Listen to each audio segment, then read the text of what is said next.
appuyant sur le rouge. Ça, c'est la réception.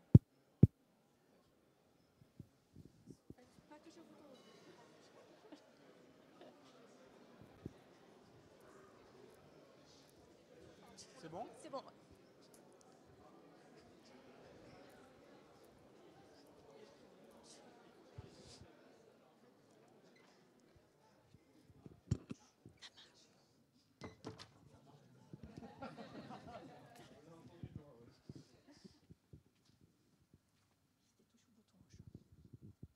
Ça marche? Oui, ça marche. Voilà. Et vous m'entendez mieux? Voilà.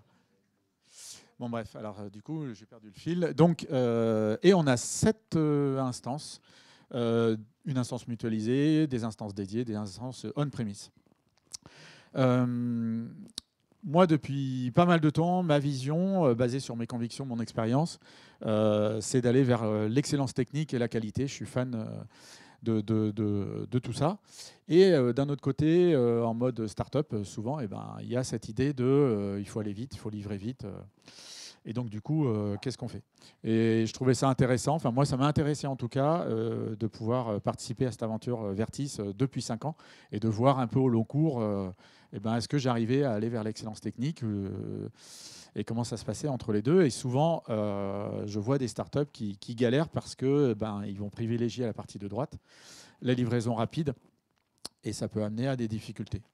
Alors, juste au programme, un peu de théorie, c'est un peu un grand mot, mais vu que c'est un retour, surtout un retour d'expérience, je vais vous présenter notre flux de travail pour l'expliquer un peu. Nos stratégies par rapport à ces deux aspects-là, donner un peu quelques chiffres pour illustrer, je pense que ça peut être intéressant. Et puis nos envies futures, parce qu'aujourd'hui, là où je suis très content, c'est que c'est pas top et qu'on a plein de choses à améliorer. Donc je trouve ça aussi intéressant de le partager et je vais surveiller l'heure. Je voudrais finir à l'avance pour avoir du temps à la fin pour des questions-réponses, voire un débat. S'il y a contradiction, ça m'intéresse aussi. Ah oui, surtout n'hésitez pas à lever la main si à un moment je dis quelque chose qui n'est pas clair, si vous avez des questions de compréhension. Si vous n'êtes pas d'accord, que vous les confrontez, je vous propose d'attendre la fin, mais juste que vous puissiez bien suivre. J'ai à cœur que ce soit clair tout le long. Donc on est ici à Agile Grenoble pour parler d'agilité. Donc si vous n'êtes pas au courant, tout ça est basé sur un manifeste agile dont vous avez peut-être probablement entendu parler, dans lequel il y a 4 valeurs et 12 principes. Et dans ces principes, le principe numéro 1 qui dit, alors justement, livrer rapidement, régulièrement. OK. Et le principe numéro 3 dit, livrer souvent des solutions opérationnelles avec une préférence pour des échelles de temps plus courtes. Donc ça, en gros, ça dit quoi? Ça dit qu'il faut faire des livraisons rapides, régulières, fréquentes. À côté de ça, on a le principe numéro 2, accueillir chaleureusement les changements de besoins, même tardifs dans le développement. OK. Et porter continuellement attention à l'excellence technique et à la qualité de la conception. L'excellence technique, elle est mentionnée clairement dans le manifeste agile. Et donc ça, ça nous amène à aller vers privilégier de l'excellence technique, du développement de qualité. Donc en fait, dans le manifeste agile, sans parler de technique, mais quand même un axe important, un point important sur tous ces aspects-là, donc livrer rapidement, régulièrement, fréquemment, et toute cette notion de qualité. Oui, mais en fait, moi, ce que je vois souvent, quand j'ai des discussions autour de moi, c'est la livraison rapide, c'est on code vite, coder vite, que ça aille vite en prod.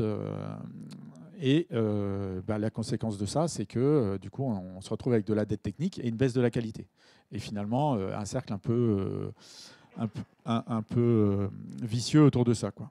Et de l'autre côté, l'excellence technique, je trouve que souvent, aussi dans les discussions, ce que j'entends, c'est ça prend du temps. Ça prend du temps, ça va nous ralentir et du coup, ça va augmenter les délais de livraison. Donc tout ça semble un peu compliqué à mélanger. Alors merci pour les photos, ça me fait super plaisir, mais n'hésitez pas, je pourrais vous donner un lien ou vous me laissez votre adresse mail, je vous envoie les diapos. Voilà. Alors on fait quoi? On fait comment? Et moi j'ai essayé de me questionner sur comment, qu'est-ce qui m'a amené à à réussir à essayer de mélanger un peu tout ça. Déjà, je pense que dans la slide d'avant, c'est du raisonnement à court terme. Il faut penser moyen et long terme. Sauf si vous faites un POC. Alors là, effectivement, dans le cas d'un POC, un truc qui va être jeté, mais vraiment jeté et pas vendu par le commercial derrière. Donc, dans le cas d'un POC, là, effectivement, on peut coder vite. Moi, ça m'arrive de temps en temps de coder vite, coder à l'arrache, le dites pas trop. Mais sinon, penser moyen, long terme, même en start-up. Et ça, c'est vraiment... alors, je dis start-up, le mot est un peu galvaudé, mais quel que soit votre contexte, pensez moyen, long terme. Pensez pérennité. En fait, nous, on développe un produit. Et donc, ce produit, eh ben, on veut qu'il dure, qu'il vive dans le temps. Forcément, il va évoluer. On ne va pas coder en quelques mois. Ça fait 5 ans qu'on y est. On a encore plein de choses à coder dedans. On ne va pas coder en quelques mois quelque chose qui va être figé, qui ne va plus bouger. Ça bouge tout le temps, tout le temps. Donc, pensez pérennité, pensez évolutivité. On a vu Manifeste qui dit accepter le changement. Donc, ça veut dire qu'il faut aussi penser quelque chose qui soit évolutif. Et finalement, c'est relié un peu à penser moyen-long terme, essayer de voir les coûts cachés. Ce que j'appelle les coûts cachés, c'est finalement un peu ce que je mettais dans la diapo d'avant. Aller vite, coder vite, ça amène de la dette technique. Et ça saute pas aux yeux. Souvent, les développeurs, mais peut-être encore plus les gens moins techniques, vont plus voir le résultat qui sort rapidement, qui est vite visible, qui est l'appli avec laquelle on peut vite jouer, mais ne voient pas intrinsèquement dans le code toutes les malfaçons qui vont faire que le changement va être compliqué à accepter, etc., et que ça va prendre du temps, qu'on va avoir de plus en plus de bugs, qu'on va ralentir, qu'on va s'embourber complètement. Donc, voir les coûts cachés ou les rendre visibles si on y arrive. Donc, pour avancer sur le retour sur notre situation à nous, le reste que je voulais vous partager, donc notre flux de travail, nous, aujourd'hui, pour expliquer un peu, et je pense que ça illustrera un peu la suite, c'est donc nous, on travaille avec des tickets, des user stories, bon, c'est dans Jira, peu importe, ça peut être dans un Trello. Voilà, donc on a un Kanban comme ça en flux tendu, on ne fait pas d'itération. Chaque développeur, lorsqu'il prend un ticket, il le met en cours. Le ticket passe en dev par une ou plusieurs personnes. On fait une nouvelle branche. De cette branche, on fait une merge request. Chaque merge request donne lieu à une instance qu'on appelle une review app. Donc, c'est automatisé, j'en reparlerai. Donc, une plateforme complète qui est montée à ce moment-là pour permettre notamment aux product owners de tester. Il y a une revue de code qui est faite et donc une sorte de double approbation. C'est régulièrement parce que c'est marrant parce que régulièrement, et encore hier, j'en ai discuté avec le product owner, régulièrement, on a un peu des discussions autour de ça et finalement, on le maintient à chaque fois. Cette double approbation, c'est, pour simplifier, un développeur, un dev qui produit sa merge request, c'est revu par un autre dev sur la partie plutôt technique et c'est testé fonctionnellement par le PO. Et donc, le premier approuve, le deuxième merge. Donc, selon l'ordre dans lequel les uns les autres passent dessus. Donc, une double approbation de chaque merge request. Et on essaye d'être rigoureux là-dessus. Et puis, donc, ça, c'est déployé. C'est mergé sur Develop et il y a un déploiement automatique sur Staging, une sorte de pré-prod. Et pour la mise en prod, c'est facile. On fait une merge request de Develop vers Main. En général, c'est le product owner qui l'a fait. Donc, il le fait une fois par semaine au moins. Selon les tickets qui sont en attente, qu'il veut pousser, selon ses priorisations, selon ce qu'il a pu discuter avec les clients, il le fait plus ou moins souvent.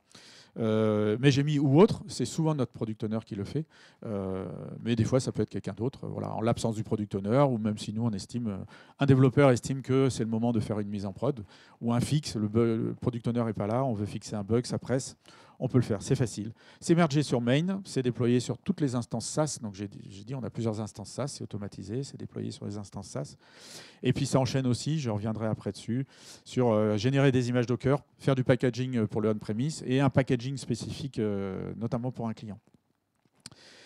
Alors, du coup, ce que je voulais surtout partager, c'était un peu nos stratégies pour ces deux axes autour de livrer rapidement et la qualité. Donc, pour cet aspect qualité, plein de points un peu dans le désordre. Et ça, c'est un peu sorti de ma tête et beaucoup sorti d'un petit sondage que j'ai diffusé la semaine dernière auprès de notre équipe. À l'occasion de cette présentation, je voulais pas faire un brainstorming où on s'influence, donc je leur ai donné un petit questionnaire. Et voilà, donc c'est un peu issu d'un travail collaboratif. Donc déjà, on mise beaucoup sur du code propre, évolutif, durable. Je disais les merge requests, revue de code. Bah, la revue de code, dedans, il y a aussi toujours, on essaye de développer cet esprit critique sur la lisibilité du code, etc. Donc voir à travers la matrice, comme disent mes collègues, si dans ce code-là, bah, potentiellement, il y a un bug. Mais aussi les aspects du code qui est lisible, qui est bien structuré, qui est bien nommé, etc. On essaye d'être intransigeant là-dessus. Un autre aspect aussi qui est ressorti, c'est qu'on a une exigence permanente. Donc je le disais au niveau du code, mais aussi au niveau de l'IHM, au niveau du design. Notre plateforme, on l'a développée, on avait des spécifications faites par un cabinet qui nous avait fait une petite étude de charte graphique, etc. Et notamment le product owner, au début qu'on a commencé à travailler là-dessus, ça a pris beaucoup de temps pour vraiment aboutir à ce qu'on voulait. Moi, j'avoue que des fois, je passais tellement de temps que à 3-4 pixels près, je me disais, bah, c'est bon, c'est la spec. Et le product owner derrière, ou mes deux associés derrière, intransigeants, non, non, il y a un pixel d'écart avec la spec, ça a été prévu comme ça, il y a une raison. Le bouton, il n'a pas la taille qu'il faut, exactement, voilà. Et c'est vrai que j'avoue que des fois, je les ai trouvés pénibles, mais finalement, ça a payé parce que eux, ils étaient pénibles là-dessus. Moi, j'ai tendance à être pénible sur le code, qui est plus ma partie. Mais voilà, une exigence permanente un peu sur tout. On a aussi des bonnes pratiques qu'on essaie de partager autour du craft, le nommage, le découpage, l'architecture. Mais ce que je trouve important là-dedans pour moi, c'est partager. Donc c'est vraiment, on essaye d'en discuter. Les revues de code permettent ça, permettent justement de... donc moi, je code depuis très longtemps. J'ai avec moi des gens plus ou moins novices. Et donc, essayer au travers de ces revues de code ou d'autres pratiques comme le pair programming, on en parlera, de pousser les bonnes pratiques. Donc, beaucoup de bonnes pratiques. Évidemment, des tests, donc des tests unitaires, d'intégration, end-to-end, et une pratique le plus possible en TDD, ma passion. Ensuite, on favorise beaucoup l'entraide, la communication au sein de l'équipe. Alors, on est une petite équipe, on est géolocalisé. On privilégie la présence au bureau. On a eu un débat là-dessus encore la semaine dernière. Ça revient régulièrement sur le télétravail. Et donc, clairement, le fait d'être tous ensemble dans le bureau, ça aide à favoriser l'entraide, la communication. On vient de déménager avant-hier et on a aussi, à cette opportunité-là, à cette occasion, profité de l'opportunité pour réfléchir à l'organisation de notre bureau. Et justement, avec ça en trame de fond, quelle organisation pour favoriser la communication. On essaye, ou j'essaye, de beaucoup pousser le pair programming, le mob programming. On en fait pas mal. Moi, j'aimerais qu'on en fasse plus. Les avis sont partagés dans l'équipe et c'est pas toujours facile. Il y a des aspects humains qui peuvent être compliqués là-dedans. Mais clairement, par exemple, j'ai dit qu'on avait l'application mobile, on l'avait sous-traitée. On a repris cette application mobile, enfin j'ai repris le code de cette application mobile que je ne connaissais pas du tout, dans une techno que je ne connaissais pas. Donc je l'ai repris au printemps et cet été, on a vu que ça devenait stratégique pour nous, cette application mobile. Il ne fallait pas qu'il y ait que moi, il fallait qu'il y ait toute l'équipe. Et du coup, cet été, on a travaillé en mob programming, tous ensemble, à 3-4, en mob programming pour l'application mobile. Et ça, clairement, et tout le monde a le même constat, c'était génial, c'était acceptable, agréable pour tout le monde.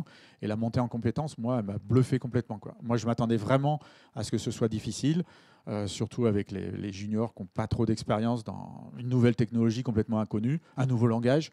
Et là, clairement, le mob programming a vraiment marqué, quoi. Donc, on essaye moi, ma vision, c'est mob programming quand à bon escient. Oui.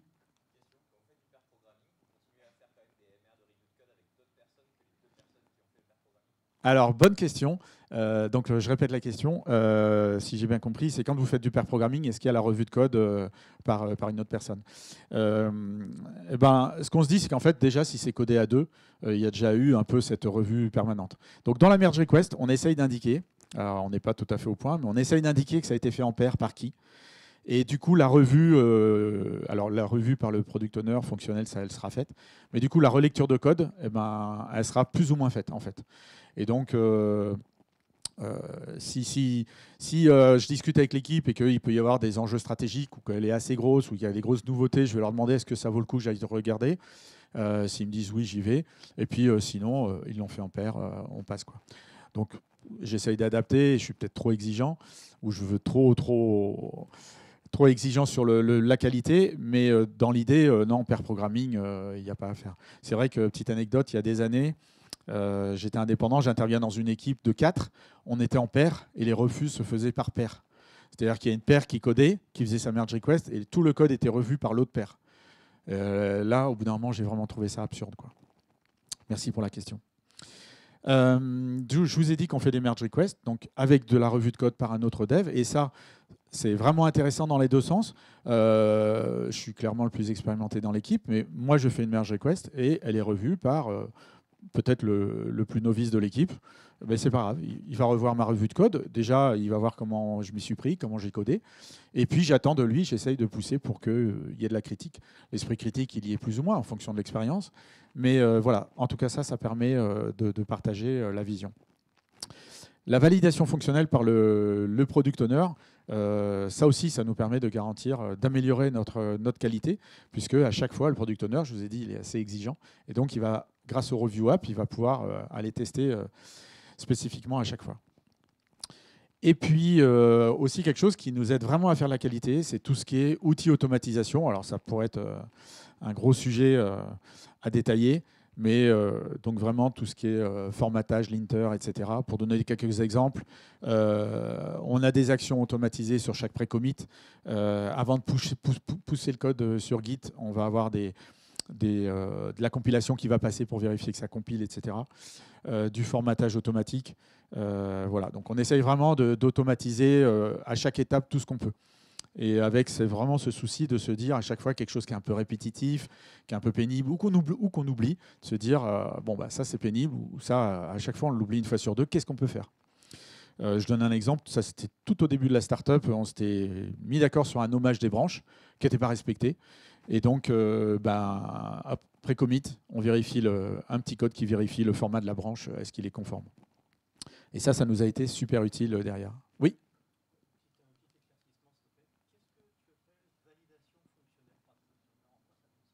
Validation. Alors, qu'est-ce que j'appelle validation fonctionnelle par le product owner? C'est à chaque fois qu'un ticket est développé, il part en merge request. Il y a de la CI qui tourne pour pour instancier une plateforme de test, ce qu'on appelle une review app. Et du coup, le product owner va aller valider fonctionnellement que le ticket a bien été implémenté comme il le pensait. Il va tester fonctionnellement. Alors, test fonctionnel, est-ce qu'il y a des tests fonctionnels automatisés? Si. On a des tests, j'ai dit, on a des tests unitaires, intégration, on a des tests end-to-end, donc avec Cypress, des tests vraiment haut niveau. Je ne l'ai pas dit, mais ils tournent sur chaque merge request. Donc, chaque merge request, il y a cette instance, cette review app qui est instancée, et on a tout un jeu de...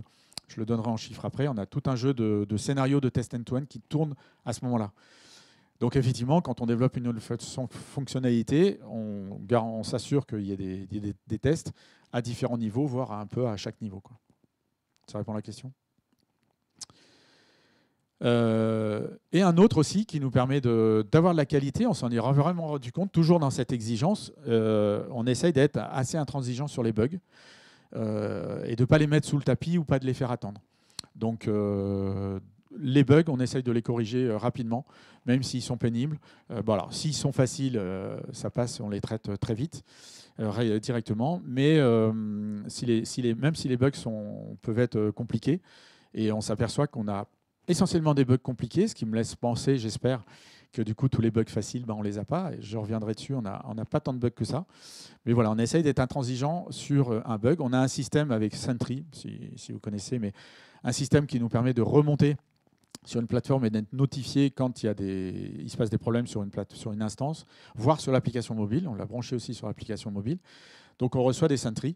Et on n'est pas tout à fait au point là-dessus, mais on essaye vraiment de se dire, il y a un Sentry, il faut l'analyser, il faut regarder, il ne faut pas se dire, bon, il y a un Sentry, c'est pas grave. Je le clôt et puis ça arrive, quoi. Voilà. Mais par exemple, là, à l'automne, il y a 2 mois, on a eu vraiment une avalanche de Sentry suite à notre nouvelle version d'appli mobile. Et j'ai vraiment vu l'effet pervers de trop de Sentry. Ça tue le Sentry, on avait des mails. Donc on en a parlé dans l'équipe. Il y en a un qui a dit moi j'ai mis un filtre. Les mails ils dégagent. Il y en a trop, donc c'est pas la peine. Voilà. Donc on essaye vraiment de traquer. Donc moi je fais un gros effort sur ces Sentry pour diminuer, pour qu'il y en ait. L'idée c'est qu'il n'y en ait plus qu'un et quand il y en a un qui tombe, c'est la priorité, quoi. Ah oui, et En fait, j'en aurais pu en mettre plein, mais c'est pareil, on est aussi averti quand notre CI échoue et on essaye d'être vigilant, que ça devienne la priorité. Mais ça, par exemple, ce point-là nécessite un rappel régulièrement, on reparle, on se redit entre nous, ouais, mais là, on n'a pas été hyper réactif. Ou tiens, on a un pipeline qui tourne toutes les nuits aussi. Tiens, le pipeline de la nuit, il a pété, puis à midi, je me dis, il n'y a personne qui l'a traité, quoi. Donc, c'est aussi un rappel continuel au sein de l'équipe pour rester intransigeant là-dessus. Sur l'aspect livraison, pour accélérer la livraison, différents aspects aussi. Déjà, un découpage en petits tickets. Donc, on essaye de faire, nous, moi, ça fait très longtemps que je fais ça, ce que j'appelle des micro-user stories. C'est vraiment le fait que c'est le plus petit possible. Ça permet d'avancer. La fonctionnalité n'est pas complète, mais on peut la montrer au product owner. Et du coup, ça permet de travailler beaucoup plus vite, d'avoir un flux plus rapide. Donc ça permet d'avoir moins de risques de casser la prod, puisque à chaque fois, on déploie des plus petits incréments. Un respect des priorités, c'est ressorti ça dans le petit sondage que j'ai fait auprès de l'équipe, et c'est vrai que je trouve que c'est intéressant. Le fait de respecter les priorités nous permet d'aller quand même assez vite, et notamment le product owner qui attend que les fonctionnalités soient sous un court délai en prod. Bon, ben voilà, si nous, les devs, on se dit, bah, tiens, pendant plusieurs jours, je vais travailler sur de la technique, ou ce qu'on appelle des enablers, des tickets un peu techniques, on avance comme ça. On a des tests automatisés qui rassurent. Ça aussi, c'est sorti du sondage. Donc, on a beaucoup d'automatisation et finalement, ça rassure. Et ça rassure et du coup, ça permet de livrer vite et fréquemment. Les review apps dont j'ai parlé, je ne reviens pas dessus. On a une CI étoffée, je vais en parler après. Et on a une mise en prod facile. Je vous ai dit, c'est une merge request par le product owner. Donc, il va on est avec GitLab, il va sur GitLab, il fait une nouvelle merge request de developer master et c'est fini. Et il peut aller prendre son café, ça va déployer. Et comme on est confiant, on est content. Ça, c'est pour illustrer notre CI. Alors, ça m'a fait un peu réagir parce que je me suis rappelé en présentant cette diapo, il y a des années où j'avais vu une présentation et le présentateur avait sorti un truc comme ça. J'ai fait, wow, demain matin, comment je fais pour faire ça, quoi. Mais ça c'est fait en 5 ans, c'est issu de 5 ans. Le premier qu'on a eu, je pense que c'était ce job-là, de test unitaire sur l'éditeur. Voilà, on a commencé avec, j'ai fait il y a 1 an ou 2, une présentation sur l'évolution de notre CI. On a commencé par un job, puis 2, puis etc. Donc, nous, on a différents pipelines selon les branches, selon ces develop staging ou la mise en prod. Et la mise en prod, je trouve que c'est la plus complète, la plus intéressante. Et donc, juste pour passer rapidement, on a une partie de test, une partie de build, une partie de déploiement, donc déploiement de toutes nos instances. Ensuite, ça enchaîne sur des tests post-déploiement. Donc ça, c'est quelque chose qui est assez nouveau. On lance des tests Cypress sur nos instances qui viennent d'être déployées. Aujourd'hui, on a fait un premier pas qui est de vérifier 2-3 petites choses faciles. Et là, l'objectif dans les semaines qui viennent, c'est d'étoffer avec des vrais scénarios qui tournent aujourd'hui sur les review apps pendant les merge requests, mais pas sur la prod. Et du coup, ces tests-là, on ne peut pas mettre les mêmes exactement sur la prod. Ça n'a pas le même impact, il faut qu'on réfléchisse un peu, mais ça va être un chantier qu'on va prioriser rapidement. Ensuite, on a du packaging pour le on-premise, parce qu'on livre aussi à des clients on-premise.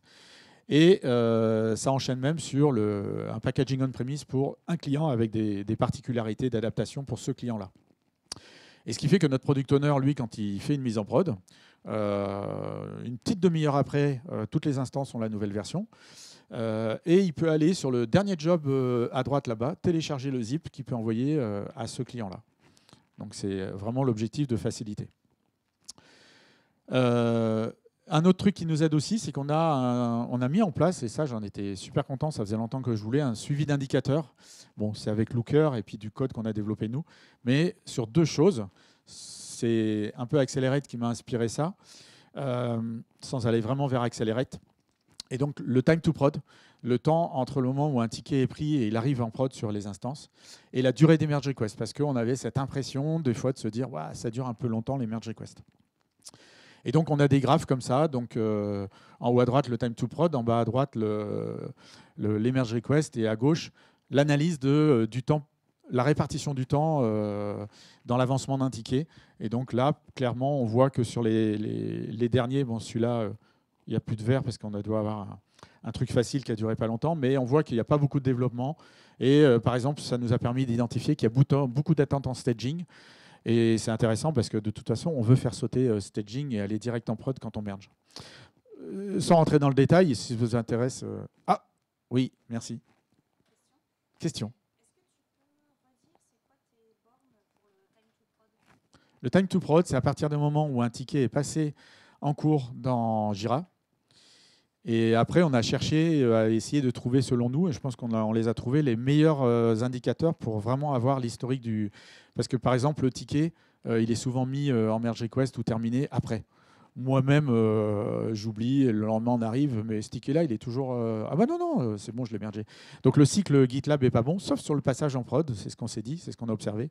Donc quelqu'un qui attaque quelque chose, il va dans le Kanban, il prend le ticket, il le met en cours, et c'est parti, il code. Donc ça, c'est le bon. Voilà. Et après, on est allé chercher dans GitLab l'historique. Et j'ai dit tout à l'heure le nommage des branches et qu'on a mis en place depuis le début. Et là, Oura, ça nous a vachement aidé pour retrouver les tickets. Et ça, c'est juste... je peux détailler si ça vous intéresse. Oui.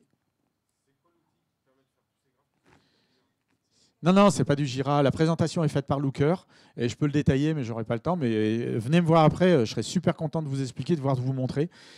Donc, on a du code qui tourne toutes les nuits, qui va taper, qui va taper sur les API Jira, GitLab. On en sort un tableau, un Google Sheet de données brutes. Et après, toute l'interprétation se fait dans Looker. J'étais super content. C'est vraiment hyper puissant. On arrive à faire vraiment beaucoup de choses. Et les graphes là, c'est pas du tout ceux qu'on avait au début. Ils ont évolué. Après, on s'est dit non. Enfin, bref, je m'égare. Mais juste pour dire que ça mérite d'investir. Voilà. Tout ça, en fait, c'est d'investir du temps. Ça ne se fait pas du jour au lendemain, mais c'est vraiment rentable. Il y a vraiment un bon ROI là-dessus. Oui.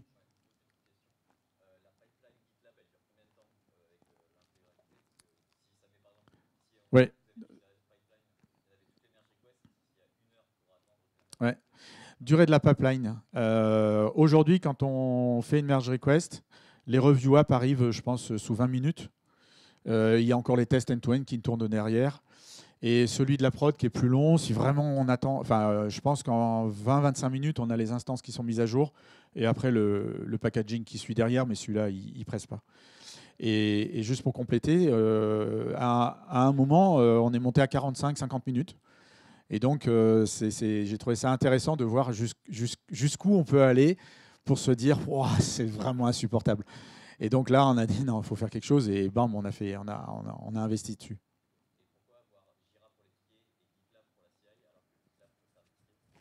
Alors pourquoi Jira et GitLab alors qu'on pourrait faire tout dans le même je ne sais pas. Moi, je ne sais pas qu'il y a des tickets dans GitLab. Et quand je suis arrivé, ils avaient commencé à faire un Kanban avec Jira. Voilà. Et pour ceux qui détestent Jira, nous, on a un Kanban. Moi, je suis arrivé fan de Trello et c'est un Kanban qui ressemble à Trello, en fait. Donc, je crache plus sur Jira parce qu'il peut vraiment être configuré pour être intéressant. Est-ce qu'on estime nos US? Non. Donc moi, je n'estime plus mes US depuis longtemps. J'ai dit qu'on fait des micro-user stories, donc on essaie vraiment de faire des petits tickets. En gros, un ticket, il va prendre entre 1 et 3 jours. Donc c'est vraiment des petites choses. Parfois, on a des fonctionnalités, c'est le cas là en ce moment, on a une fonctionnalité clairement qui dure, elle va durer peut-être une semaine et demie, 2 semaines, avec une grosse partie de mob programming. Donc voilà, celle-là, clairement, on se dit, ouais, elle est longue. Mais je trouve ça intéressant parce que même les juniors qui bossent dessus se disent comment on aurait pu découper, quoi. Et je vois pas comment on aurait pu découper, il m'a dit l'autre jour, et je lui dis, ben, moi non plus. Donc voilà, donc il y a des fois, on n'arrive pas à découper. Et juste pour finir, on ne les estime pas. Par contre, régulièrement, on fait des séances. Alors, soit je fais une séance avec le product owner quand il veut longtemps avant, vraiment dégrossir, grosse maille, pour commencer à réfléchir à des budgets avec des clients, etc. Donc là, on le fait tous les deux. Par contre, régulièrement, on essaye de le faire tous les mois. Toute l'équipe, on bosse sur la roadmap des mois qui viennent. Et là, on estime à la louche. En gros, c'est petit, moyen, gros. Et puis on place ça, voilà. Et en fait, de toute façon, c'est pas suivi, mais c'est juste la visibilité nous suffit. Oui. Est-ce qu'on utilise des feature flags? Non. Mais par contre, je l'ai dit, on veut faire sauter staging. Et clairement, il y a pas mal. C'est pour ça qu'on le fait pas. Ça fait longtemps que je veux le faire, mais on le fait pas parce qu'on a un peu listé tout ce qu'il faudrait qu'on mette en place, et ça en fait partie. Je continue, le temps passe, donc je vais passer vite un peu là-dessus. Alors, histoire de donner quelques chiffres, j'ai été un peu pris par le temps, j'en ai pas beaucoup, mais j'en ai sorti quelques-uns. Par exemple, les tests unitaires, sur notre back-end, on est à 88% de couverture de code. Moi, je suis super content, c'est génial. Je ne cherche pas le 100%. Sur une app front, notre éditeur, on est à 83%. Je passe à la suite, donc je n'ai pas mis les autres app front parce que les chiffres sont beaucoup moins bons. Mais voilà, je vous ai mis les chiffres qui me font plaisir. Les tests end-to-end, donc développés avec Cypress, on a aujourd'hui 27 scénarios qui se déroulent en 7 minutes. On parlait des questions de temps tout à l'heure là. Voilà, donc ceux-là, ils sont joués à chaque merge request sur la review app et ils durent environ 7 minutes. 27 scénarios, quand je dis alors, autant quand je fais de la formation sur les tests unitaires, le TDD, je dis vraiment de ne pas faire de scénario. Autant là, c'est des scénarios qui sont plus ou moins complexes. Et 27, je trouve que c'est bien. C'est un bon chiffre. Il nous en manque encore. Mais on essaye d'être vigilant aussi. Je ne vise pas à ce qu'on en ait des centaines. Ce serait un problème. Donc, exécuter à chaque fois sur les review apps, je l'ai déjà dit. Et puis, là, alors j'ai demandé à mon product owner et il m'a dit, ouais, clairement, on n'a pas le bon chiffre et ce serait intéressant qu'on l'ait. Le nombre de bugs. Et je dirais que des bugs en prod impactant les utilisateurs, je n'ai pas fini la phrase, on en a moins de 2 par mois. Donc, c'est par mois, j'ai oublié la fin de la ligne, et c'est par mois, c'est pas par jour. Non. Mais objectivement, par mois, vraiment des bugs impactant les utilisateurs ou remonter l'utilisateur qui nous dit, voilà, on en a moins de 2 par mois. Ça, je dirais sur l'appli web. L'appli mobile qu'on a repris cet été, où on vient de sortir des grosses versions avec pas mal de nouveautés, on en a clairement plus. On a eu beaucoup plus de retours utilisateurs. Alors, les bugs sont traités en combien de temps? Des bugs comme ça, sur la plateforme web, on les traite tout de suite. Je ne l'ai pas dit, ouais, c'est intéressant. On sait aussi lister une priorité de chaque membre de l'équipe et de l'équipe en général dans une journée. Et donc, dans les priorités, c'est les merge requests. C'est-à-dire qu'avant de reprendre mon travail, je vois ce que je peux faire pour faire avancer les merge requests, les miennes ou les autres. Et avant ça, c'est les bugs en prod. Voilà. S'il y a un bug en prod qui sort, tous ceux qui peuvent aider s'arrêtent, on discute, on corrige et c'est la priorité.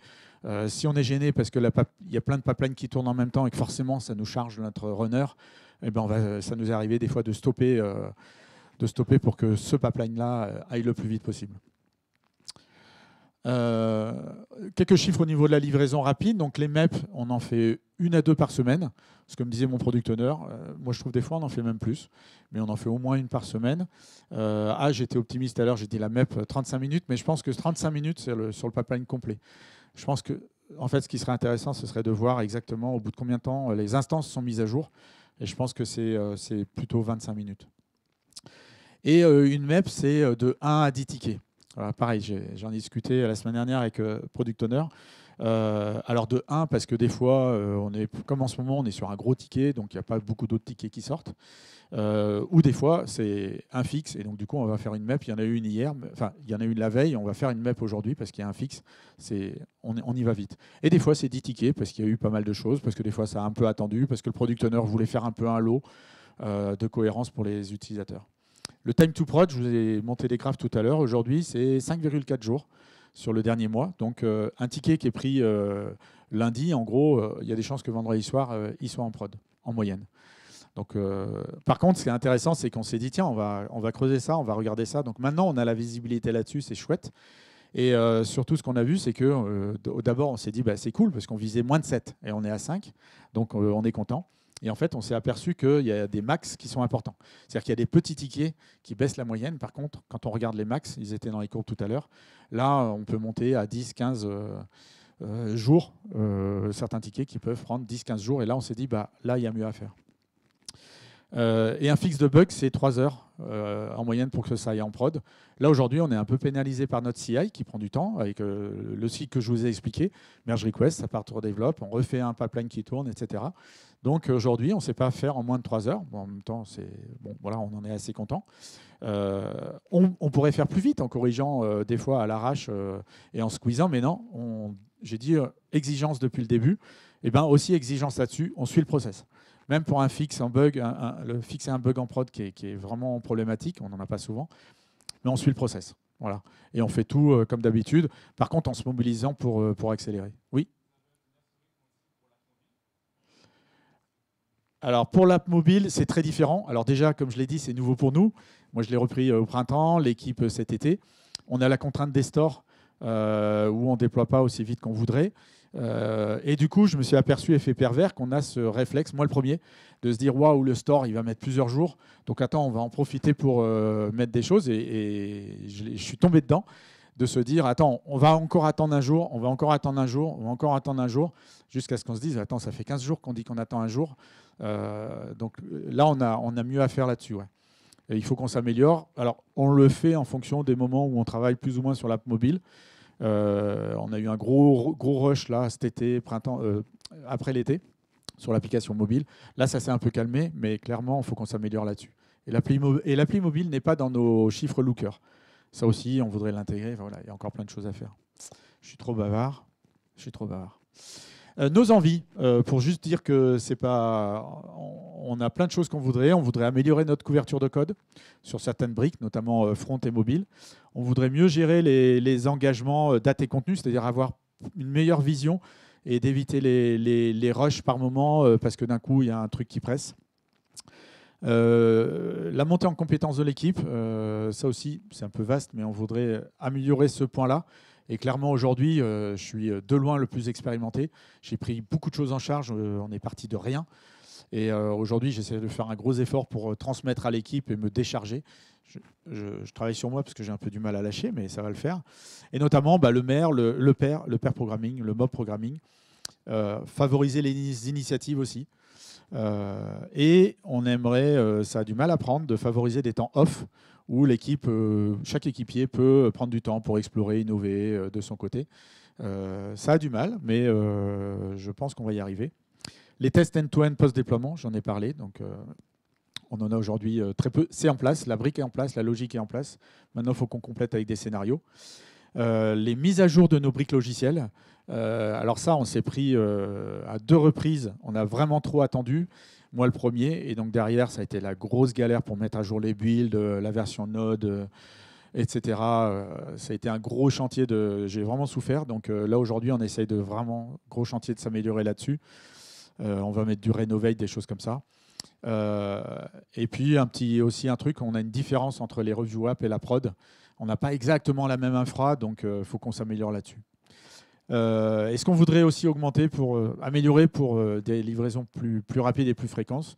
Donc, on a les tests back-end qui sont trop longs aujourd'hui, par exemple. Donc ça, c'est un petit détail d'amélioration. Mais le time to prod qu'on voudrait diminuer, mais j'en ai déjà parlé au travers des questions.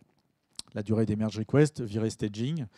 Diminuer le temps de la CI, parce que finalement, 3 heures pour un bug, on est à la fois content, mais bon, des fois, on aimerait que ce soit vraiment plus vite. Je l'ai dit, on veut supprimer develop et staging. Ça va clairement nous faire gagner, mais on a listé un peu les choses qu'il faut faire avant. Et puis, alors ça, c'est plus subjectif, améliorer la responsabilité collective de l'équipe, notamment au travers des merge requests. Selon les moments, c'est la priorité de l'équipe, ou des fois, ça l'est moins. Des fois, chacun est dans son truc et les merge requests, elles attendent. Donc voilà, on essaie d'être vigilant là-dessus. La visibilité sur des objectifs et des jalons. On a identifié que le flux, en fait, le fonctionnement en Kanban, a un peu un effet pervers, qui est que du coup, il y a une sorte de routine, de flux qui s'installe, c'est cool.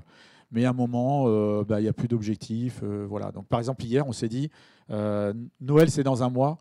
Là, ces jours-ci, il faut qu'on se dise, on aura quoi pour Noël? On l'avait fait cet été sur l'appli mobile pour fin août, avec des objectifs qu'on a tenus, et c'était gratifiant. Et du coup, on peut célébrer ça derrière. Et améliorer nos interactions pour aller plus vite vers une bonne solution. Et ça aussi, on s'est aperçu que des fois, chacun travaille un peu trop dans son coin. Et du coup, c'est à la merge request, dans la revue, qu'on se dit « Ah, mais ça aurait pu être fait autrement ». Et on voit qu'on a un axe d'amélioration à plus discuter en amont entre nous. Et l'expression du besoin aussi, des fois, ça c'est un peu plus mineur. Pour conclure, du coup, l'excellence technique, si je reprends du début, finalement, l'excellence technique, pour moi, elle est au service, elle va aider, elle va vraiment être au service de la livraison rapide, et ça va être le combo gagnant. Donc, même en mode start-up, visé à long terme, et ça peut vraiment aider. quelques points que je dirais comme ça, c'est investir sur la qualité dès le début, même en start-up. Mais vraiment, la qualité va vraiment payer derrière. Faut partager la vision, faut former, faut accompagner. Moi, j'ai dit, on a intégré des juniors dans mon entreprise, dans mon équipe, et du coup, il a fallu partager, expliquer un peu tout ça. Il faut aussi impliquer, responsabiliser. Donc ça, c'est pas si facile. Faire confiance. J'essaye de me soigner. Et avancer par petits pas, ça, on le fait super bien. Mais c'est tellement génial de à chaque fois identifier le petit truc qu'on peut faire pour améliorer, quoi. Et de l'amélioration continue. Et là, on revient dans les principes de l'agilité et c'est cool. Petite autopromo, petit coup de pub. Alpecraft, c'est super conférence au mois de juin sur le craft. Alpecraft, c'est aussi un meet-up du soir. Un meet-up avec des soirées organisées régulièrement. Et les Coding Dojo sur Grenoble et Montbonneau. Si tout ça vous intéresse, vous les aurez dans les diapos. Et sinon, vous pouvez venir me voir après. N'oubliez pas le rôti, ça me fera plaisir. Je suis très frustré parce que je voulais m'arrêter 15 minutes avant. C'était carrément trop ambitieux, inatteignable pour avoir des questions-réponses. Mais bon, je crois que derrière, rien de presse. En tout cas, moi, je suis là. Donc, je vous remercie. Si vous avez des questions, on peut peut-être en prendre. Je sais pas, je regarde l'orga au fond de la salle. On peut prendre quelques questions. On va dire, allez, 3, 2, 3. Allez, 3 questions. Et après, je suis là toute la journée. N'hésitez pas à venir me voir. Oui.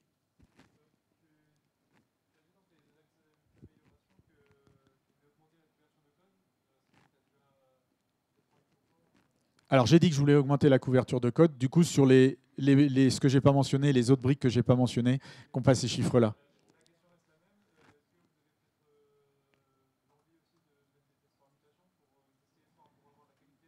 Alors, les tests par mutation, c'est super intéressant. Mon expérience personnelle, et si tu veux venir m'en parler après, ça m'intéresse. Mon expérience personnelle là-dessus, c'est qu'il faut une couverture vraiment à 100% pour que ça marche. En tout cas, une forte couverture. Et voilà, je trouve moi aujourd'hui, je trouve dans notre contexte un peu compliqué. Voilà. Il y avait une question par là.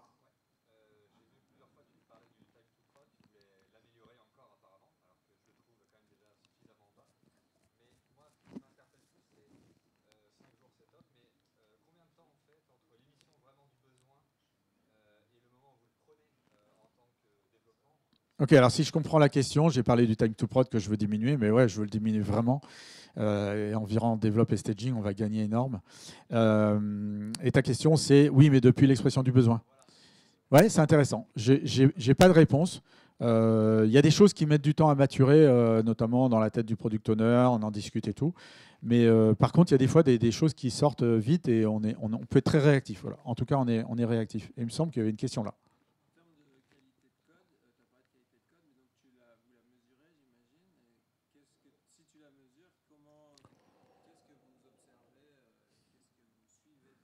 Alors, qu'est-ce qu'on mesure et qu'on suit pour évaluer la qualité de code? Ça, ce sera ma session de l'année prochaine à Agile Grenade. Il faudrait une session pour remplir, pour répondre. Moi, je trouve ça super compliqué. Je sais que je vois des gens dans la salle que je connais qui ont des trucs là-dessus. Moi, il y a la couverture de code. J'en ai un peu parlé. Après, moi, un indicateur, je trouve intéressant, c'est finalement les bugs. Je trouve qu'il y a un côté subjectif dans la qualité. Parce que par exemple l'évolutivité, comment tu la mesures, c'est facile de rajouter une fonctionnalité, voilà. Mais moi j'avoue, personnellement, j'ai du mal à mettre vraiment des mesures, des indicateurs là-dessus. Par contre, depuis plus de 5 ans qu'on fonctionne, quand je regarde le nombre de bugs qu'on a vraiment, critiques, je suis content, quoi. Donc je me dis, on fait quelque chose de qualité. Ça, et les bugs qu'on a, et c'était une difficulté, mais j'ai fini par me rassurer, c'est que les gens de mon équipe ont des fois du mal à traiter les bugs qu'on a, parce qu'en fait, c'est les bugs compliqués, parce qu'en fait, on n'a pas tous les petits bugs faciles, quoi. Donc voilà. Mais désolé, j'ai pas grand-chose. Mais si tu as des éléments, je suis preneur. Voilà, j'avais dit 3 questions, je suis désolé, j'essaie de respecter le timing. Merci beaucoup et n'hésitez pas à venir me voir, je suis disponible.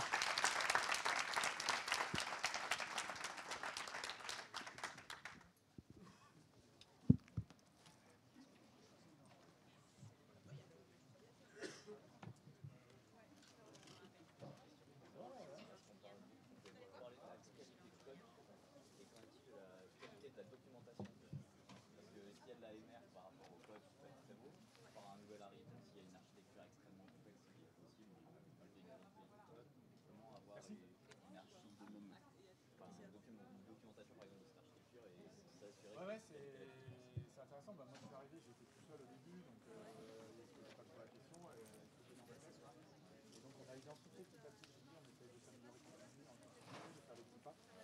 Donc, par exemple, il y a un an, on a profité de l'arrivée d'un nouveau pour se dire, bah, tiens, on va faire une séance schéma. On a fait une séance schéma tous ensemble pour faire les schémas d'architecture, de différents points de vue, pour les expliquer aux nouveaux. Mais en fait, le novice qui était là depuis quasiment le début, les juniors qui étaient quasiment depuis le début, tout ça, ils ne voyaient pas, etc.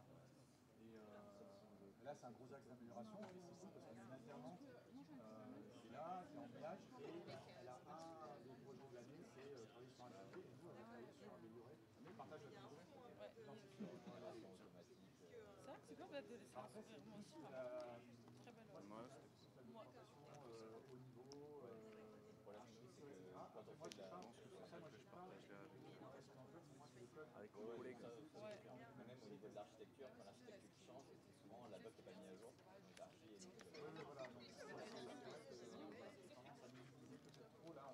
Moi j'aime bien traiter les problèmes. Donc quand à un moment on voit vraiment que ça manque de transmission d'informations, les conséquences, par exemple, c'est juste un solution sur on va faire quelque chose. Merci beaucoup. Alors, Je suis au fond. C'est très cliché.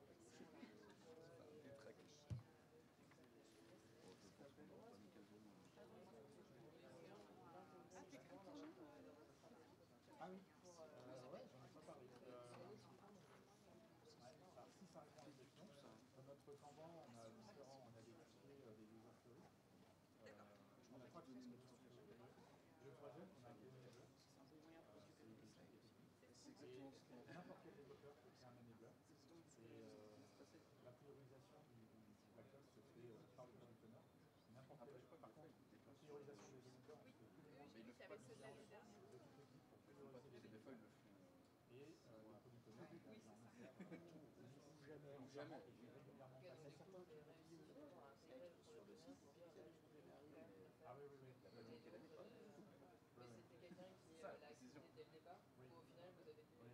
C'est facile ça. Alors, c'est un peu pour ça que j'ai rejoint ces gens-là, c'est que quand on s'est rencontrés, j'ai commencé à bosser pour eux en freelance. Et en fait, ça s'est entendu, surtout avec le product owner, là. Moi, je suis arrivé, j'en ai dit, c'est très bien, moi, c'est la qualité. J'ai fait un bactel. Les rétros. Il est ça, on fait les rétros, en fait. Nous, on veut la qualité des début. Ça va prendre du temps, mais on veut la qualité. Ils avaient déjà toutes ces conditions. Voilà. On a assez vite arrêté en fait parce qu'au siège ils en font pas, ils nous ont dit que c'est pas pour ça. Moi je pense que c'est une bonne solution, je ne sais pas si c'est la solution, mais c'est sûr que le product owner doit avoir conscience de ça et il faut une entente dans l'équipe pour prioriser. Donc nous, pour résumer, on priorise les enablers, c'est quoi la priorité en fonction de un peu du classique, est-ce que c'est facile de caractère, des petits trucs faciles, on essaie de les montrer, et puis les trucs félicés. Exactement. Les photos de vacances.